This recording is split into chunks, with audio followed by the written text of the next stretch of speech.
Teaser ட்ரெயிலர்ல தெரியுது உங்களுக்கும் நான் எனக்கான கெமிஸ்ட்ரி இருக்கட்டும், கோபம் இருக்கட்டும், விரக்தி இருக்கட்டும், தோல்வி இருக்கட்டும், அது எல்லாமே எப்படி மேடி? எப்படின்னா அதுக்கு திறமையான ஒரு இயக்குனரும் ஒரு நல்ல ஸ்கிரிப்டும் கிடைச்சா அதோட அதோட ஃபைனல் டெஸ்டினேஷன் கொண்டு போகிறது என்னோட வேலை இல்லையா? நெட்ஃப்ளிக்ஸுக்கு நீங்க போனீங்களா? அவங்க வந்தாங்களா? அந்த மனநிலை ஒரு இயக்குனரா மத்தவங்களுக்கு கதை சொல்லி அந்த பல்ஸ் அப்ப எப்படி இருந்தது உங்களுக்கு? ஆக்சுவலாக ப்ரொடியூசர்ன்ற டைட்டில் வெளியிலேருந்து கொடுத்தவங்களே தவிர நான் வந்து என் மனசுக்குள்ளே எப்பவுமே நான் ஒரு ஃபில்ம் மேக்கராக தான் நான் என்ன யோசிச்சுருந்துருக்கேன் ஆக்சுவலாக. சோ உங்களுக்கு இந்த ஆசை இருந்துச்சா மணிரத்னம் சார் கிட்ட போய் சேர்றப்பே டைரக்டரா தான் ஆகணும் அப்படிங்கிற இல்லை, ஆசை? அவர்கிட்ட போய் சேரணும்னு நினச்சேன், ஆனால் அவர் சேராதன்ட்டாரு. சரி, எப்படி காஸ்டிங் வந்து ரெடி பண்ணீங்க? இருக்கிறதுலே நிறைய தலைவலி கொடுத்தது மேடி தான். அப்படியா? ஆமா. எதனால எதுக்காக கொடுத்தீங்க சார்? ஹாலிவுட்லலாம் போனீங்கன்னா எல்லாருமே சேர்ந்து தான் ஒரு படத்தை பண்ணுவாங்க. அந்த அளவுக்கு இன்டெலிஜென்ஸ் தேவைப்படுது ஒரு படத்தை ஜெயிக்க வைக்கிறதுக்கு. ஸோ சசி இந்த படத்தில் அப்படி தான் பண்ணார். நெட்ஃப்ளிக்ஸ் ஒரு பெரிய பிராண்ட், அதை வந்து நீங்க எப்படி பாக்குறீங்க ஓடிடி ரிலீஸ்? அதாவது அதுதான் அந்த எனக்கு வந்து இந்த ப்ரீ கண்டிஷன் கிடையாது. நான் வந்து I'm not an industry baby. Meera ஜாஸ்மினை பாத்தீங்களா? ஆமாம்மா, ஒரு சீன் வேற பண்ணியிருக்கோம் அந்த படத்தில் சேர்ந்து. அப்படியா? உங்களுக்கு எப்படி இருந்துச்சு ரொம்ப வருஷத்துக்கு? ஆக்சுவலி ரொம்ப சந்தோஷமா இருந்துச்சுங்க. ஒன் இந்தியா நேயர்களுக்கு வணக்கம். 2 அமேசிங் பீப்பிளை வந்து மீட் பண்ண வந்திருக்கோம். முக்கியமா வந்து 2 பேரை பத்தி சொல்லணும்னா எனக்கு வந்து இவருடைய பேரை வந்து சொல்றப்பெல்லாம் ரஜினிகாந்த், விஜயகாந்த் அது மாதிரி சசிகாந்த் அப்படிங்கிற மாதிரி ஐ ஃபீல். ரொம்ப கிரியேட்டிவான ஒரு ப்ரொடியூசரா இருந்து இப்போ இயக்குனரா வந்து பரிமாணம் அப்படியே மாறி இருக்காரு. தென் மேடி என்ன சொல்றதுன்னே எனக்கு தெரியல. ஸோ 2 பேருக்குமே பெரும் வணக்கங்கள். யா, ரொம்ப ஹாப்பியா இருக்கு 2 பேரையும் ஒன்னா மீட் பண்றதுல. ஸோ வந்து ஃபர்ஸ்ட் வந்து why not studio Sasikanth to director then Sasi. So உங்களுக்கு ப்ரொடியூசரா கண்டிப்பா தெரிஞ்சிருக்கும். நிறைய பேர் இந்த கொஸ்டின் கேட்டிருப்பாங்க. ஸோ வந்து ஃபர்ஸ்ட் டைம் வந்து சசி வந்து உங்களை மீட் பண்றப்ப எப்பயாவது வந்து உங்களுக்கு ஜிவிஎம் மாதிரி இருக்காரு அப்படின்னு தோணுச்சா மேடி சார்? இல்லை, ஆக்சுவலி அவரை நான் முதல் வாட்டி மீட் பண்ணும்போது இண்டஸ்ட்ரியிலேருந்து ஒரு 4 வருஷம் நான் விளங்கி இருந்திருக்கேன் ஆராய்ச்சி செய்கிறதுக்காக. ஸோ 2000 வெயிட்டேக்கு அப்புறம் நான் வந்து இறுதி சுற்றுங்கிற படம் தான் பண்ணேன். ஸோ அந்த 3-4 வருஷம் நான் வந்து வெளியில் போய் ஆராய்ச்சி செய்யும்போது இறுதி சுற்றுங்கிற சப்ஜெக்ட் எனக்கு கிடைச்சிது சுதா மூலமாக. ஆனால் அதுக்கு தேவையான ப்ரொடியூசர் கிடைக்கல. ஏன்னா அந்த கதையில் நம்பிக்கை இருக்கிறவங்க ரொம்ப கம்மியாக இருந்தாங்க. ஸோ சசியை போய் நம்ம மீட் பண்ணும்போது இவருக்கும் சரி இன்னொரு நரேஷன் கொடுக்கணுமே, இவங்கெல்லாம் எப்படி ரியாக்ட் பண்ண போகிறாங்கன்னு நினைக்கும்போது நான் அந்த படத்தில் என்ன பெருமையாக நினச்சனோ அது எல்லாத்தையும் அவர் ஐடென்டிஃபை பண்ணி same vibe same point of view அது உடனடியாக எனக்கு தெரிஞ்சிருச்சு. அடடா, இவன் வந்து நம்ம பேசுகிற பேச்சை பேசிகிட்டு இருக்கானே அப்படிங்கிற ஒரு ஒரு ஒரு ஆச்சரியத்தோடு நான் அவரை பார்த்தேன். அண்ட் அவர் வந்து அந்த படத்தை ப்ரொடியூஸ் பண்ணுறேன்னு சொன்னார். நம்ம எப்படி எதிர்பார்த்தோமோ அப்படி படத்தை அமைச்சு கொடுத்தாரு. பல பிரச்சனைகள் வந்தது. இப்போ இவரே சொல்லுவார், வீடு பத்திரம்லாம் வந்து பேங்க்கில் கொடுக்க வேண்டிய லெவலுக்கு வந்துருச்சு.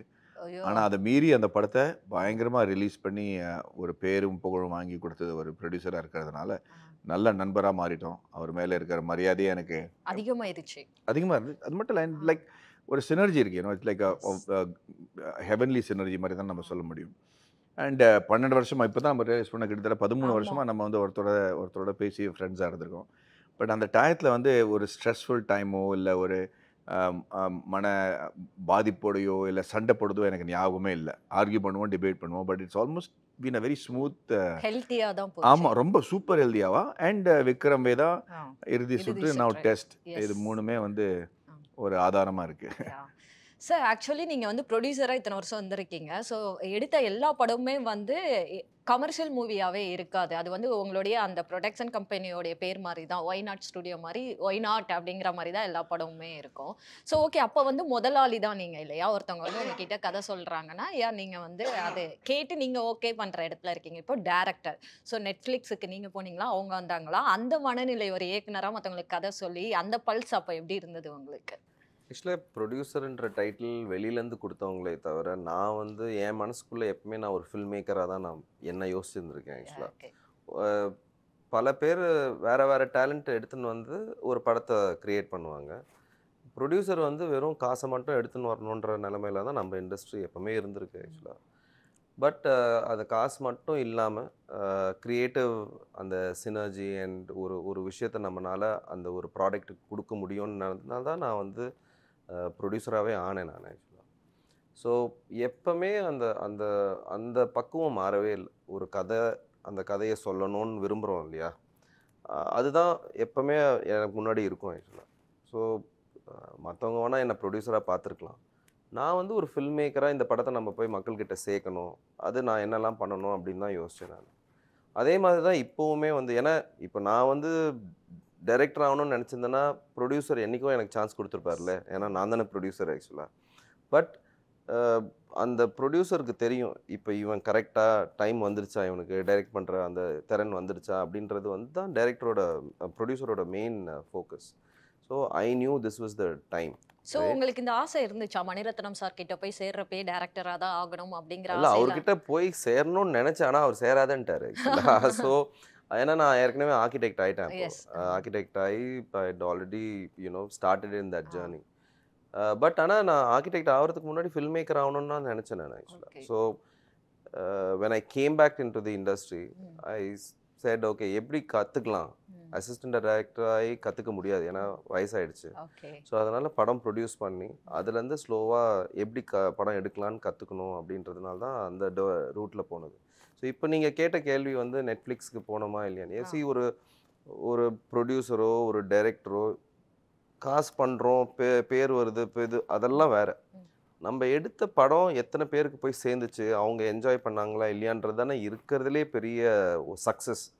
ஒரு நம்ம க்ரியேட் பண்ண ப்ராடக்ட் இத்தனை பேர்கிட்ட போய் சேர்ந்து இத்தனை பேர் அதை அப்ரிஷியேட் பண்ணுறாங்கன்றது தான் எல்லாத்தோடையும் மேலே போடணும் நம்ம. அது எல்லாரும் போடுறாங்களா இல்லையான்னு தெரியல, எனக்கு அதுதான். ஸோ இப்போ கூட இந்த படம் வந்து நெட்ஃப்ளிக்ஸ் நம்மளை கேட்டபோது ஒரு ஃபஸ்ட் டைம் டைரக்டர், ஒரு 300 மில்லியன் பீப்புள் ஹவுஸ் ஹோல்டு, அதாவது ஒரு 600 மில்லியன் பேர் பார்க்கறதுக்கு ஒரு ஆப்பர்ச்சுனிட்டி க்ரியேட் ஆகும்போது ஒரு டைரக்டராக நான் அதை தானே விரும்புவேன். ஒரு இத்தனை பேருக்கு நம்ம ப்ராடக்ட் போய் சேருதே, அவங்க இதை ஒரிஜினலாக போய் எடுத்துன்னு போய் சேர்க்குறாங்களேன்னொன்னே அதுக்கு நான் யோசிக்கவே இல்லை. I thought this is the best way to reach my ஆடியன்ஸ்னு சொல்லிட்டு எஸ் சொன்னது தான் அது. சார் எப்படி காஸ்டிங் வந்து ரெடி பண்ணீங்க? ஏன்னா வந்து மேடி இருக்காரு, சித்தார்த் இருக்காங்க, நயன், தென் மீரா ஜாஸ்மின் வந்து பல வருஷத்துக்கு அப்புறம் நாங்கள் பார்க்குறோம். அப்படிங்கிறப்போ அது எப்படி உங்களுக்கு இவங்க இருந்தால் கரெக்டாக இருக்கும்? இருக்கிறதுலே நிறைய தலைவலி கொடுத்தது மேடி தான். அப்படியா? ஆமாம். எதனால எதுக்காக கொடுத்தீங்க சார்? சில விஷயங்கள் வந்து இல்லை அப்படி இல்லை. படத்தை மீறி Maddy and I are friends. நான் வந்து கூப்பிட்டு இதை நடின்னு சொல்லியிருக்கிறது வேற, எனக்காக நீ பண்ணு, நான் என்ன ஆனாலும் பரவாயில்ல நீ வந்து பண்ணுன்றது வேற விஷயம். பட் மேடி வந்து கன்சர்ன் ஒன்று, அவருக்கே உள்ள கன்சர்ன் எப்பவுமே நல்ல படத்தில் பண்ணணும் அப்படின்ற ஒரு கன்சர்ன். அதுக்கப்புறம் ஏன் இப்போ ஒரு ஃபஸ்ட் டைம் இவ்வளோ பெரிய ப்ரொடியூசர் ஏன் டைரக்டர் ஆகுறாரு, ஏன் இவ்வளோ பெரிய ரிஸ்க் எடுக்கிறாரு, அது கரெக்டாக வரணுன்ற ஒரு இது. And more then anything else ஒரு ஃப்ரெண்டாக ஒரு கன்சர்ன் கரெக்டாக இருக்கணும் இல்லையா. எனக்கு என்னென்னா நம்மளோட trump card, trust me Maddy நீ வந்து படம் பண்ணுன்னு சொல்லக்கூடாது. We should be able to convince him. ஒரு ஃபில்ம் மேக்கராக என்னோட இதுன்னா எனக்கு இந்த ஆக்டர் வேணும்னா அந்த ஆக்டர் என்ன எதிர்பார்க்குறாங்க அதையே நம்மளால் கன்வே பண்ண முடியல. அவங்க எதிர்பார்க்குறது இல்லையா, நம்ம திருப்பியும் போய் அதை பண்ணி எடுத்துன்னு வரணும். You find your actors, you find your ஃபில்ம்னு சொல்லுவாங்க ஆக்சுவலாக. எனக்கு வந்து மேடி தவிர வேறு யாரும் அந்த ரோலை பண்ண எனக்கு யோசனையே வரல. ஸோ அதனால் I said okay, however long it takes we should go and convince him. So அது ஒரு நல்ல விஷயம் தான். ஏன்னா அது ஸ்கிரிப்டை இன்னும் பெட்டர் ஆக்கிக்கிட்டே இருந்தது. ஒரு வாட்டியும் நான் போய் சொல்லும் போது he'll find something in it, இது ஒர்க் ஆகல அப்படின்றது. So then I will go and fix it, bring it back. So அது ஒருத்தங்க ஹீ கேவ் மீ தட் ஒரு கிரிட்டிக்கல் ஜேர்னி, கிரிட்டிசைஸ் பண்ணி பெட்டர் ஆக்குனது. சித்தார்த் வந்து ஆன் த அதர் ஹேண்ட் நான் வந்து ஒரு 12 இயர்ஸ்க்கு முன்னாடி ஒரு ரஃபாக இதை வந்து நான் எழுதினேன் ஃபஸ்ட் டைம். அப்போ நாங்கள் காவிய தலைவன் படம் பண்ணிகிட்டு இருக்கும்போது அவருக்கு தான் ஃபஸ்ட்டு போய் சொன்னேன் நான். அர்ஜுன் அப்போ வந்து அஸ்வின்ன்றது தான் அந்த கேரக்டரோட பேர். போய் சொல்லி இந்த மாதிரி ஒரு கிரிக்கெட்டரை பற்றி நான் I want to do something அப்படின்னு சொல்லும்போது ஹீ வாஸ் ஆன் போர்ட். அந்த டே அன்னிலேருந்து இன்னி வரையும் நான் வந்து அதை வேறு யாரும் நான் யோசிச்சதே இல்லை. ஒரு 20 ரீரைட்ஸ் நடந்திருக்கும். ஆனால் அந்த கேரக்டருக்கு he is always been the only person. So he was the first one to come on board. The second one was Nayan. The கதை எழுத திருப்பி அந்த ரீரைட்டில் வந்து because I know Nayan for a long time, ஒரு 15 வருஷமாக அவங்களுக்கு தெரியும். But தோ we've not professionally worked, but we've been in the same industry, so I know her character. So அந்த கேரக்டர் டிஃபைன் பண்ண I was able to that character reminded me of her. அவங்க வந்து ஒரு நிஜ வாழ்க்கையில் சில ட்ரேட்ஸ் எல்லாம் இருக்கும், அதெல்லாம் வந்து I was able to recognize. So அவங்கள வந்து சும்மா ரொம்ப நாள் வருஷம் கழித்து பேண்டமிக் போது தான், ஏன்னா நேரில் மீட் பண்ண முடியாதுன்னு சொல்லிட்டு ஒரு ஃபோன் காலில் வந்து நயன் இந்த மாதிரி நான் வந்து டைரக்டர் ஆகணும்னு சொன்னபோது அது ஷி வாஸ் ஷாக். உன்னை வந்து டைரக்டராகவே என்னால் யோசிக்க முடியலையே அப்படின்ட்டு. பட் ஐ செட் ஃபார்மாலிட்டிலாம் வேணாம், இப்போவே சொல்லு, அப்படியே சொல்லு அப்படின்னாங்க. ஸோ ஒரு ரஃபாக ஒரு 15 மினிட்ஸில் I told her what this character is going to be அப்படின்ட்டு. அவங்க அந்த ஃபோன் கால்லேயே எஸ்ன்ட்டாங்க ஆக்சுவலாக. So it was that easy for me to convince. ஏன்னா அந்த conviction was on the script. அதே மாதிரி Meera had already left the industry. She was not in the industry. She didn't want to do films. But there was one particular scene that I needed somebody with அந்த level of craft இருந்தால் தான் அந்த சீனை புல்லே பண்ண முடியும் ஆக்சுவலாக. அந்த level of seasoning இருக்கணும். somebody with that extreme talent only could have pulled that scene off ன்ற போது எனக்கு இமீடியட்டாக தோணுது வந்து மீரா தான். So all 4 of them were my first choices. So my first choice, I used to say it's just luck இல்லையா. ஒரு first time director ஒரு 4 கேரக்டர் எழுதி 4 கேரக்டருக்கு ஒரு ஆக்டரை போட்டு எனக்கு இவங்க தான் வேணும்னு சொல்லும் போது அதை எல்லாரும் அமைஞ்சிருச்சுன்றது it's just luck. Okay, super happy.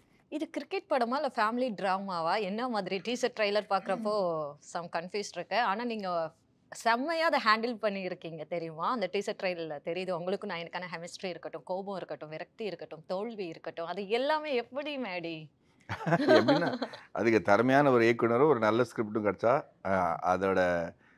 அதோட ஃபைனல் டெஸ்டினேஷன் கொண்டு போகிறது என்னோட வேலை இல்லையா? ஹோம்ஒர்க் பண்ணுவீங்களா? அப்பா என்னோட ஆக்டிங் கரியரில் எல்லாத்தோடையும் இது நீங்கள் பிரேக் டவுன் பண்ண சொன்னீங்கன்னா 90% வந்து ரிசர்ச் தான். ரிசர்ச், ஹோம்ஒர்க், லைன்ஸை மனப்பாடம் பண்ணி செட்டுக்கு வரும்போது ஃபுல்லாக மனப்பாடம் பண்ணிவிட்டு எந்த வகையிலையும் ஒவ்வொரு வார்த்தையும் மாற்றாமல் நம்ம வந்து அந்த லைன்ஸை சொல்லணுங்கிற ஒரு வெறித்தனம், இதெல்லாம் எனக்கு வந்து சீரியல்லேருந்து எப்படி இருக்குங்க. இப்போ எந்த டைரக்டருமே மாதவன் வந்து செட்டுக்கு லைன்ஸ் தெரியாமல் வந்து சரித்திரமே கிடையாது. ஸோ அதுக்கு என்ன காரணம்னா லைன்ஸ் தெரிஞ்சப்பறம் நான் அடிக்கடி சொல்லுவேன், அது எவ்வளோ பேருக்கு புரியும்னு தெரியாது. You can't let the lines drive you. If the lines R driving you then you are not be in the character. So lines என்ன, எப்படி சொல்லணும், அதுக்கு என்ன மாதிரி வார்த்தைகள் எழுதி அடுத்த வார்த்தை என்ன வரும் அப்படின்னு நான் பயத்தில் இருந்துகிட்டே இருந்தோம்னு வச்சுங்களேன், அந்த கதாபாத்திரமாக நம்மளால் மாறுறது ரொம்ப கஷ்டம். ஸோ லைன்ஸ் வந்து உள்வாங்கி அது இப்போ கூட நான் ஒரு ரிலீஜன் மாதிரி பண்ணுறேன். ஸோ ஐ டோன்ட் அதில் காம்ப்ரமைஸ் கிடையாது. ஸோ அப்படி இருக்கிறதுனால கதாபாத்திரங்கள்லாம் வந்து கொஞ்சம் வெளிப்படையாக டிஃப்ரெண்ட்டாக தெரியுது. சில பேர் வந்து ஸ்பாட்டில் வந்து மாற்றுவாங்கல்ல, சம் சேஞ்சஸ் ஸ்கிரிப்ட், அதாவது அந்த லைன்ஸில் ஏதாவது டைலாக்ஸில் சேஞ்ச் ஆகும்ல, அப்போது உங்கள் ரியாக்ஷன் என்னவா இருக்கும்? அது வந்து இயக்குனரை பொறுத்துதுங்க. சில சமயம் டைரக்டர்ஸ்க்கு வந்து அது ஓகே அப்படின்வாங்க. சில சமயம் அவங்களுக்கு வந்து நான் ஏன்னு யோசித்து வச்சுருக்கேன் அப்படின்னு அவங்க சொல்ல. ரெண்டுத்துலேயும் வந்து தப்பு எதுவுமே கிடையாது. பட் ஒரு ஆக்ட் இப்போ நீங்கள் வந்து ஒரு படத்துக்காக நம்ம வந்து ரீடிங் பண்ணலன்னு வச்சுக்கலாம். நம்ம எல்லாருமே இந்த படத்துக்காக நம்ம பல நாள் சேர்ந்து ரீடிங் பண்ணியிருக்கோம். ஸோ அதுலேயே எல்லா சேஞ்சஸும் வந்துடும். மேக்ஸிமம் ஒரு வார்த்தை 2 வார்த்தை ஷூட்டிங் டைம் போது அது சேஞ்ச் பண்ணலாம். சில சமயம் இந்த ரீடிங்க்கெல்லாம் வாய்ப்பு வச்சு கொடுக்க மாட்டாங்க. ஸோ நம்ம செட்லேயே வந்து ஹாய் ஹவ் ஆர் யூ அப்படின்னு ஸ்டார்ட் பண்ணி, இப்போ மணிசரோடையே நம்ம பார்த்தீங்கன்னா he wanted that raw look, raw feel. So நானும் மீரா ஜாஸ்மினும் செட்டில் வந்து முதல் சீன் வந்து நம்ம 2 பேரும் முதல் இரவு சீன் மாதிரி இருந்துச்சு. அது த லவ் மேக்கிங் சீன் தான் முதல் சீன். அது ரொம்ப எனக்கு ஆக்வர்டாக போச்சு அது. But he said I wanted that awkward அப்படின்னு ரன்ல நடிச்சிருந்தா. ஆமாம். அங்கேருந்து நேரம் வந்து 2 பேரும் படிக்கல இருக்காங்க, வெளியில் திருவிழா நடந்துட்டு இருக்கு, ஒரு மிருகம் மாதிரி இஸ் தேர் அப்படிங்கிறது வந்து அவர் வந்து பிரேக்கிங் த ஐஸ்ன்னு நினச்சிட்டு இருக்காரு, which is his way of doing it இல்லையா. But for me when I do the reading I know that I'm not. So எதுக்கு அந்த ரீடிங் அப்படின்னு கேட்டிங்கன்னா, நம்ம ரீடிங்கில் பண்ணும்போது ஒரு ஃபீல் வருங்க, இந்த சீன் கரெக்டாக இருக்குது அப்படின்ட்டு. அதுக்கப்புறம் செட்டில் போய் அந்த துணிமணி போட்டு அந்த கேரக்டரில் வந்து மீதி எல்லாரும் அந்த குரூப்பில் இருக்கும்போது அதில் ஒரு வெறித்தனம் வரும். ஒரு ராஜாவாக நீங்கள் வந்து ஒருத்தனை நடிக்க சொன்னீங்கன்னா இப்போ நடிச்சிருவான். ஆனால் அதே ராஜாவை வந்து அன்றைக்கி நீங்கள் ஆடையை மாற்றி அவனுக்கு கையில் ஒரு கத்தி கொடுத்து அந்த கிரீடத்தை கொடுத்து அதே ஆள் வந்து அந்த சீனை வேறையாக பண்ணுவான். ஏன்னா அதுக்கு பதில் இந்த ரூமுக்கு பதில் அவனுக்கு ஒரு அரண்மனை கொடுத்துருங்க, இங்கே நம்ம 4 பேர் உட்காருறது 400 பேர் உட்கார வைங்க, அவன் பேசுகிற விதமே வேறையாக மாறிடும். ஸோ அப்படி வந்து செட்டில் வரும்போது நமக்கு வந்து சில விஷயங்கள் மாற்றணும்னு தோணும். ஏன்னா நான் அந்த கேரக்டரில் வந்துட்டு அந்த உடுப்பு எல்லாமே வந்துருச்சு, எல்லாமே அந்த ட்ரெஸ்ஸு எல்லாம். அப்போ வந்து டைரக்டர்கிட்ட கேட்கும், சார் இதை நான் பண்ணலாமா, எனக்கு தோணுது அப்படின்னு. அவரும் வந்து ஸ்கிரிப்ட் ரீடிங்கில் இருக்கிறதுனால அவருக்கு புரியும், இது கரெக்டாக இருக்குது, இது பண்ணலாம் அப்படிங்கிறது தான். பட் தினம் எனக்கு வந்து மனப்பாடம் இல்லை, இந்த லைன்ஸோட வார்த்தையை மாற்று, எனக்கு வாயில சரியாக வரமாட்டேங்கிறது, அதெல்லாம் வந்து காரணம் சொல்லி நம்ம லைன்ஸை மாற்றக்கூடாது. Okay fine. தென் மீரா ஜாஸ்மினை பார்த்தீங்களா? ஆமாம்மா, ஒரு சீன் வேற பண்ணியிருக்கோம் அந்த படத்தில் ஓ சேர்ந்து. ஆமாம் அப்படியா? உங்களுக்கு ஆமாம். எப்படி இருந்துச்சு ரொம்ப வருஷத்துக்கு? ஆனா ஆக்சுவலி ரொம்ப சந்தோஷமா இருந்துச்சுங்க. ஓகே. அவங்க வந்து நேஷனல் அவார்ட் வின்னிங் ஒரு ஆமா. ஆக்டர் வேற. ம். என் கூட ரன் அண்ட் ஆயுதம் ம். எடுத்து பண்ணியிருக்காங்க. எப்பவுமே அவங்க திறமை மேல எனக்கு பயங்கர நம்பிக்கையா இருந்துச்சு. ஓகே. ஏன்னா, அவங்கள்ட்ட வந்து இன்டென்சிட்டி பத்தி கவலையே இல்ல. ரன்னுங்கிற படத்துல ஒரு ஜாலியான லுக் தான். பட் ஆயுத எழுத்துல வந்து பின்னிட்டாங்க அவங்க. கரெக்ட். இந்த படத்துல பார்க்கும்போது நான் சசிகிட்ட அடிக்கடி கேட்டிருக்கேன், "உனக்கு புடிச்ச சீன் எதுப்பா?" அப்படின்ட்டு. அதுல அவங்களுக்கு புடிச்ச சீன் வந்து மீரா ஜாஸ்மினோட சீன் தான் ஒண்ணு. அண்ட் எதிர்பார்க்காத அளவுக்கு இன்டென்சிட்டி குடுத்துருக்காங்க. But she is a lovely person to work with, to know. எந்த வகையிலயும் பிரச்சனை இல்லாம நடிக்கிறதெல்லாம் வந்து ரொம்ப குடுத்து வச்சிருக்கணும் நம்ம அந்த மாதிரி ஒரு டீம் கிடைக்கிறதுக்கு. வாவ்! நைஸ், யா யா நைஸ். யா கண்டிப்பா. தென் சார் நீங்க சொல்லுங்க. ஆக்சுவலி டெஸ்ட் அப்படிங்கிற அந்த நேமுக்கு பதிலா வந்து ஸ்கிரிப்ட் எழுதுறப்ப வேற ஏதாவது பேர் வச்சிருந்தீங்களா? இல்ல இதுதான் வந்து உங்களுடைய இல்ல ஃபர்ஸ்ட் டிராஃப்ட்லயே டெஸ்ட்ன்னு தான் இருக்கும். 2012லயே வந்து ஏன்னா இது டைரக்டருக்கான டெஸ்டும் கூடவா? இல்ல இது வந்து ஒரு ஒரு இந்தியாஸ் ஐகானிக் கிரிக்கெட்டரா ஒரு கேரக்டர் இருக்காங்க. அதுல he plays a cricketer okay. and the film happens over 5 days of a test match. Oh okay. So and it becomes the test of these characters. So இது வந்து அவ்வளோ வார்த்தை பொருத்தமா இருந்துச்சு. இந்த படத்தோட கோர் கான்செப்டும் அது மேலோட்டமா பார்க்குற ஒரு விஷயமும் ரெண்டுமே கனெக்ட் ஆகிருக்கிறது இல்லையா? ஏன்னா யூஸ்வலாக இந்த படத்தை எப்படி ரெப்ரசென்ட் பண்ணுறதுன்னு நம்ம யோசிச்சு தான் டைட்டில் வைக்கிறோம் ஆக்சுவலாக. பட் இதோட மெயின் கான்செப்டே வந்து அந்த அந்த டெஸ்ட்டை சுற்றி இருக்கிறது. And it happens over the test. எல்லாருக்குமே ஒரு டெஸ்ட் நடக்கும். இவர் வந்து ஒரு ஒரு கிரியேட் பண்ணி அதோட டெஸ்ட் ரிசல்ட்டுக்காக வெயிட் பண்ணிட்டு இருப்பாங்க. அதே மாதிரி நயன் வந்து ஒரு டெஸ்ட் ரிசல்ட்டுக்கு வெயிட் பண்ணுறாங்க.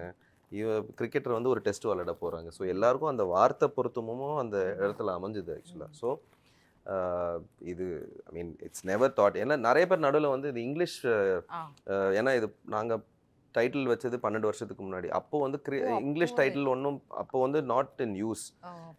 பட் அது நடுவில் ஒரு 5 வருஷத்துக்கு முன்னாடி திருப்பி தமிழ் டைட்டில் தான் வைக்கணும் அப்படின்லாம் இருந்தபோது இப்போ I mean for us that is not an issue. So இது ரொம்ப பொருத்தமான ஒரு வார்த்தை. Okay fine.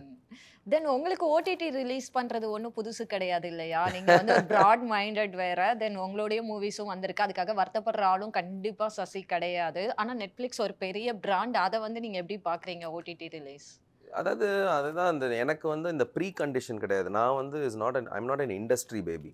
நான் வந்து இண்டஸ்ட்ரியிலேயே சினிமா இந்த கிளாப்ஸுக்காக மட்டுமே படம் கிரியேட் பண்ணுற அந்த இண்டஸ்ட்ரியிலேருந்து வந்தவன் கிடையாது. நான் வெளியே ஐம் அன் அவுட் சைடர். வெளியிலேருந்து வந்து ஒரு படத்தை எப்படி பார்க்கணும்.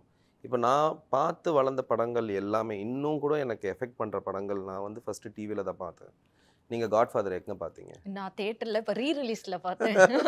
நீங்கள் ஒரு எக்ஸெப்ஷன். பட் நாங்கள் வந்து காட்ஃபாதர் ஃபர்ஸ்ட் நான் ஒரு டிவியில் தான் பார்த்தேன். பராசக்தியை நான் எங்கே பார்த்தேன்னா அதுவும் டிவியில் தான் பார்த்தேன். ஸோ எல்லா ஐகானிக் ஃபிலிம்ஸுமே வந்து இன்னைக்கு நீங்கள் நாயகன் போட்டிங்கன்னா இது நல்லா இல்லைன்னு சொல்ல போகிறீங்க கிடையாது. இது தியேட்டரில் பார்க்கல அதனால நான் நாயகன் பிடிக்கலன்னு சொல்ல போகிறீங்க. ஸோ அது நல்ல படமாக இருந்தால் மொபைல் ஃபோன்லேயும் ஒர்க் ஆகும். ஸோ தட் இஸ் எனக்கு அது பிரச்சனை கிடையாது. ஏன்னா எந்த மீடியம் மூலயமா நிறைய பேரை இன்றைக்கி ரீச் பண்ணணுன்றது தானே ஒரு ஃபில்ம் மேக்கர், ஒரு ப்ரொடியூசர், டைரக்டர். நம்ம பண்ண படங்கள் எத்தனை பேரை போய் சேரப்போகுது அப்படின்னும் போது நெட்ஃப்ளிக்ஸ் வந்து நான் ஃபஸ்ட்டு டே நீங்கள் டிவி ஆன் பண்ணும்போது ஒரு 600 மில்லியன் பீப்புளுக்கு வந்து இது வந்து ஒரு ஃபர்ஸ்ட் சாய்ஸாக இருக்க போகுது. ஏன்னா இது வந்து நீங்கள் அதில் ஒரு சின்ன டிஃப்ரென்ஸ் இருக்குது. நிறைய படங்கள் ஓடிடிக்கு போகலாம். ஆனால் நீங்கள் அதை தேடி கண்டுபிடிக்கணும், போய் டைப் பண்ணணும், ரைட்? ஆனால் இது நெட்ஃப்ளிக்ஸ் ஒரிஜினல்னா அது அவங்களோட பொறுப்பு உங்ககிட்ட சேர்க்கறது. So they will take the effort of reaching the film to you. So இது வேற ஒரு டைனமிக்ஸில் இருக்குது. ஸோ நீங்கள் மெக்சிகோவில் இருந்தீங்கனாலும் டெஸ்ட் தான் வரப்போகுது அன்றைக்கி காலையில். கொரியாவில் இருந்தீங்கனாலும் இதுதான் வரப்போகுது. இதெல்லாம் இருக்கும்போது டெல்லியில் இருக்கும்போதும் உங்களுக்கு டெஸ்ட் தான் வரப்போகுது. நீங்கள் இன்றைக்கி பார்த்தீங்கன்னா தமிழ் ட்ரெய்லரோட Hindi trailer is reached more number of people. So அது அந்த ஒரு like immediately it's a pan India film. இல்லை இப்போ இந்த ரொம்ப பெருசாலாம் போக வேண்டாம், வேர்ல்டெல்லாம் போக வேண்டாம். இன்றைக்கி test is become a pan India film. So அதோட ரீச் வந்து நம்ம அதை பேன் இண்டியா ஃபிலிம் சொல்லணும்னு அவசியமே இல்லையே. It's already become that film that people will want to watch actually. So இது நெட்ஃப்ளிக்ஸ்னால தானே நடந்துச்சு. நம்ம ஒரு எஃபர்ட் போட்டு நடக்கல இல்லை, அது நெட்ஃப்ளிக்ஸ்னால நடந்துச்சு. ஸோ ஐ ஃபீல் எதுக்காக இதை அங்கே நெட்ஃப்ளிக்ஸ்க்கு போகணும்னு நினச்சனோ அதெல்லாம் நடந்துக்கிட்டு இருக்கு. நைஸ். சார் தென் வந்து இந்த சக நடிகர்கள் கூட நடிக்கிறது வந்து மேடிக்கு எப்போதுமே ஒரு பெரிய ப்ராப்ளமாவோ ஒரு எப்படி சொல்றது ஒரு ஈகோ அது ஈகோன்னு கூட நான் சொல்ல விரும்பல அது மாதிரிலாம் எதுவுமே இருந்தது இல்லைல்ல அது அப்பல இருந்தே அப்படிதானே வந்த புதுசுல இருந்தே அப்படிதானே அதை நீங்க எப்படி பாக்குறீங்க இப்போ அது வந்து ரொம்ப ஆரோக்கியமா ஆயிருச்சு இப்போ ஜெயிலர்ல வந்து மோகன்லால் வராரு ரஜினி சார் இருக்காரு ஸோ எல்லாரும் அது வந்து ரொம்ப ஆரோக்கியமா ஆயிருச்சு ஆனா அப்பல இருந்தே நீங்க அப்படிதானே அதை ஆமா. பத்தி ஏன்னா நம்ம அப்பலேருந்து பார்த்து ரசிச்ச படங்கள்லாம் நீங்க பார்த்தீங்கன்னா, தேவர் மகன், நாயகன், அம் அ அபய் சண்முகி, ம், இல்ல ரஜினி சாரோட பல படங்கள்லாம் எல்லாமே நீங்க பார்த்தீங்கன்னா, அதோட ட்ரெய்லர் வரும்போதே அதில பல மேதைகள் தெரிவாங்க. Okay you know uh uh Nassar sir, இல்லாட்டா மனோரமா ஆட்சி, செந்தில் சார், செந்தில் கவுண்டமணி சார், இல்லாட்டா ஜனக்ராஜ், இந்த மாரி எல்லாருமே போட்டி போட்டு நடிச்சு அந்த ட்ரெய்லர்ல யாருக்கு நம்ம வந்து இம்பார்ட்டன்ட் கொடுக்கறது தெரியாம எல்லாரோட ருச்சியும் அதுல வந்து தெரியும். எல்லா நவரசங்களும் தெரியறல மாரி கதாபாத்திரங்கள் அதுல இருப்பாங்க. மொழி தெரிஞ்சிருந்தனால வந்து அவங்க சீன் பண்ணும்போது படன்னு டயலாக் வச்சு நம்மள சிரிக்க வச்சு, அழ வச்சு எல்லாமே பண்றதுக்கு வந்து ஒரு வாய்ப்பு கிடைச்சது. ஆனா அது போக போக எல்லாமே அந்த ட்ரெய்லர் வந்து வெறும் ஹீரோ சென்ட்ரிக்கா போய், ஹீரோயிசம் மட்டும் காட்டுற மாரி போய், அது வந்து சுருக்கி ஃபேமிலிய வந்து தியேட்டருக்கே வரவிடாம அளவுல ட்ரெய்லர்லாம் கட் பண்ணி, அப்படி இருக்கும்போது என்னன்னா, கொஞ்சம் கொஞ்சமா அந்த உங்களுக்கு கதை சொல்ற அ அ லிமிட்டேஷன்ஸ் ரொம்ப அதிகமாயிடுச்சு. ஸோ பிகினிங்லேருந்தே நான் வந்து இதெல்லாம் பண்ண மாட்டேன். எனக்கு வந்து இறுதி சுற்றுல 4 பேரோட நடிக்கிறதுக்கு வாய்ப்பு கிடைச்சுன்னா, கண்டிப்பா பண்ணுவேன். அன்பே சிவம்ங்கிற ஒரு படம் வந்து கமர்ஷியலோட நடிக்கிறதுக்கு வாய்ப்பு கிடைக்கிறதுங்கிறதுக்காக நான் பண்ணேன் actually. Okay so it has always benefited me. ஏன்னா, இப்போ இருக்கிற காலகட்டத்தில ஆடியன்ஸ் செம்ம இன்டெலிஜென்ட் ஆயிட்டாங்க. ஓகே நான் தனி முறையா அவங்களுக்கு வந்து ஒரு கதைய சொல்லுவேன் அப்படின்னு சொல்றது வந்து ரொம்ப கஷ்டமான விஷயம்.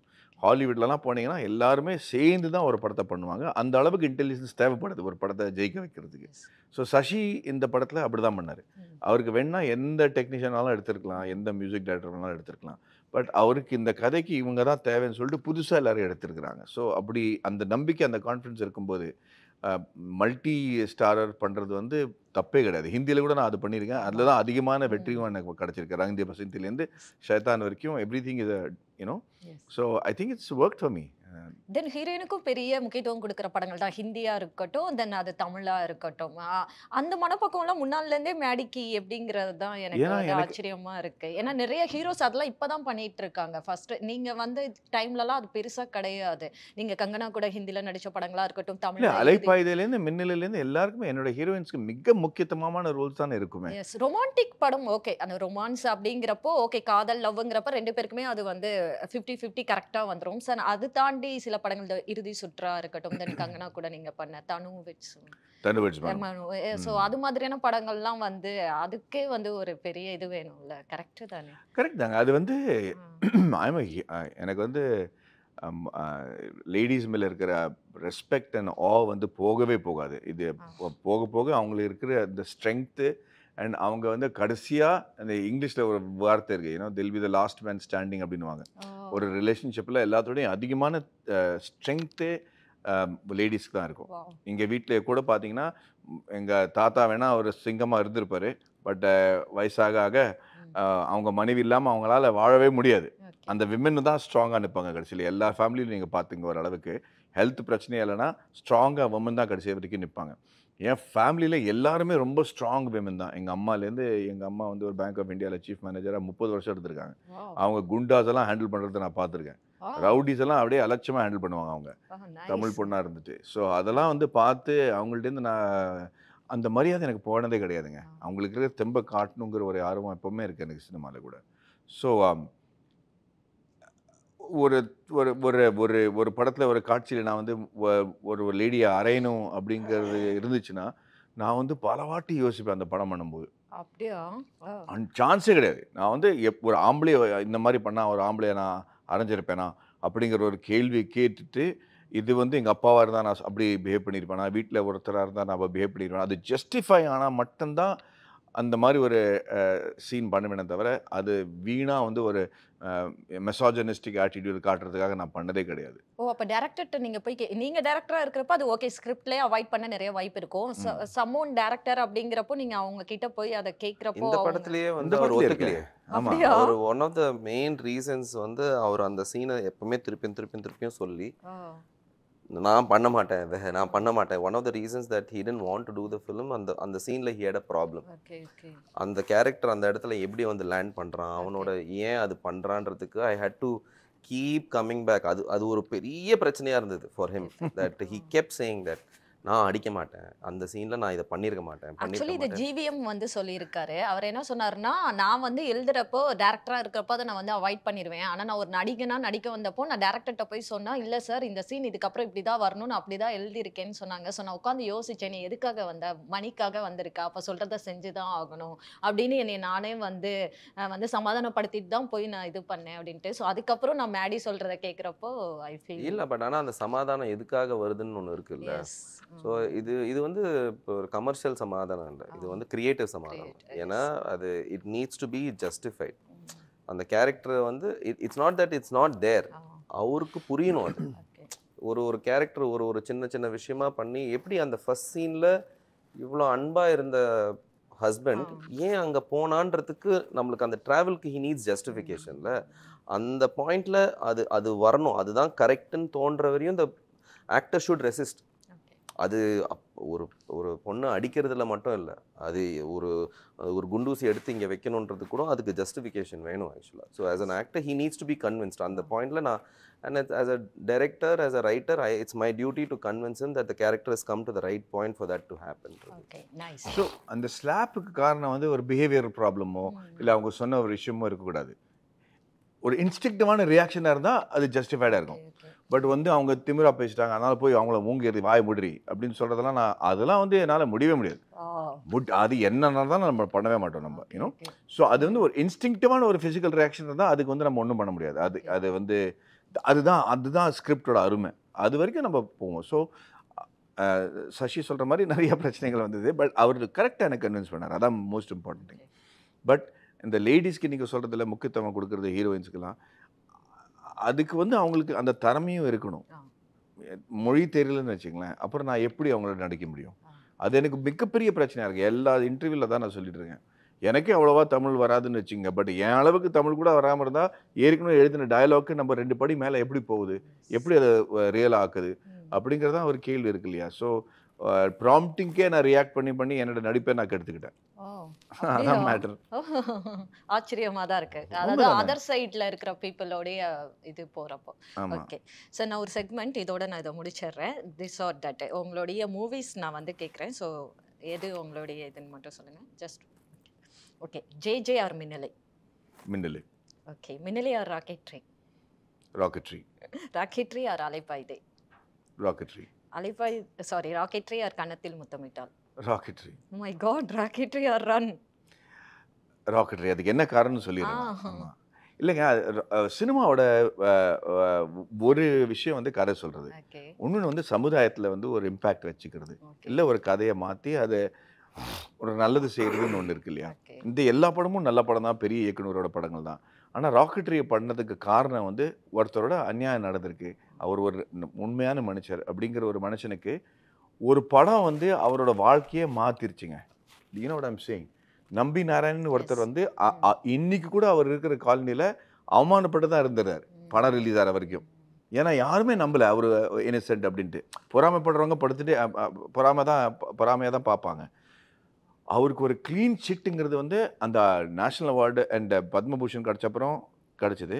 பட் ராக்கெட்ரி ரிலீஸ் ஆனப்புறம் எல்லாரும் அந்த தெருவிலேயே பெருமையாக நம்பினாராயணனோட நேபர், நம்பினாராயணன் அவருக்கு வீட்டில் தயிர் வேணும்னா ஏதாவது வந்து ஹெல்ப் பண்ணுற அளவுக்கு அந்த சமுதாயமே மாறிடுச்சு. ஒரு சினிமாவால் அந்த கதையை மாற்ற முடியும், ஒரு மனுஷனோட லைஃப்பை மாற்ற முடியுங்கிற ஒரு ரியலைசேஷன் வந்து எனக்கு அதனால தான் ராக்கெட்ரி எனக்கு பவர்ஃபுல்லாக இருக்குது. என் படம் நான் டைரக்ட் பண்ணுறேன் அப்படிங்கிறதுக்காக இல்லை. ரங் தே பசந்தி மீடியாவை சேஞ்ச் பண்ணிடுச்சு ஃபுல்லாகவே. ஆனால் அதில் ஒரு சின்ன ரோல் எனக்கு. ரெண்டாவது வந்து 3 இடியட்ஸ் சமுதாயத்தை மாற்றுற ஒரு கதையாக இருந்துச்சு. எல்லாருமே தான் பசங்களோட பிஹேவ் பண்ணுற விதத்தை மாற்றிட்டாங்க. பட் ராக்கெட்ரி நானா பண்ண ஒரு படத்தினால I think that is the most. Okay nice sir. Actually சினிமாங்கிறது அதுதான். ஆக்சுவலி ஒரு செல்ஃபிஷா பணம் சம்பாதிக்கணும், பெரிய பேரும் புகழ் வரணும் அப்படிங்கிறதெல்லாம் தாண்டி ஸோ ஏதாவது ஒரு மாற்றம் ஒரு மனுஷனுக்கு சின்னதா மாறி இருந்தா கூட அதுதான் உண்மையான சக்ஸஸ், வர காசு எல்லாத்தையும் விட. ஸோ டெஸ்ட் கண்டிப்பா அதை வந்து மனுஷங்க கிட்ட மாத்தும் அப்படின்னு நான் நம்புறேன். ஏன்னா 2 மாபெரும் கிரியேட்டிவ் பீப்புள் சமுதாயத்து மேல அக்கறை வச்சு வந்து படம் தயாரிக்கிறதா இருக்கட்டும், இயக்குறதா இருக்கட்டும், நடிக்கிறதா இருக்கட்டும், எல்லாம் பண்ற 2 பீப்புளோடைய மனநிலை கண்டிப்பா எல்லாருக்கும் போய் சேரும் அப்படின்னு சொல்லி நான் நம்புறேன். டெஸ்ட்டும் வந்து ஒரு பெரிய சிவப்பு கம்பளத்தை அந்த படத்துல நடிச்ச தென் ஒர்க் பண்ண எல்லாருக்கும் கொடுக்கட்டும் அப்படின்னு சொல்லிட்டு ஒன் இந்தியா சார்பாக பெரும் வாழ்த்துக்கள். Thank thank you you so so much. much. Thank நன்றி you so much. வணக்கம். How sweet. Thank you How so well much. said.